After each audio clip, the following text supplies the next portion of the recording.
kizazi cha uzinzi. Tumeona hata katika ndoa zetu au ndoa za watoto wetu, hawana ndoa.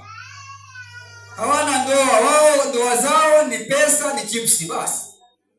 Akishamlisha mwanamwali chipsi naye hiyo tamu, anafurahi mwanamwali, hata kimwambia twende wanaondoka. Hana hata habari, hala kulizia ana nini anapokwenda.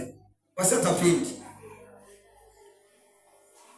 Wanaume wamechukua nafasi ya wanawake na wanawake wamechukua nafasi ya wanaume. Leo mwanaume kusuka nywele anaona sio shida. Fete kwa sikala vyenyeni inyele ndio walo katika zipa. Kweli mwanaume kusuka nywele unapendeza?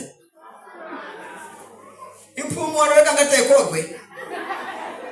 Kweli inampendeza mwanamke. Akisuka nywele anapendeza. Urembo ni wa mwanamke, lakini wanaume nao wanataka urembo.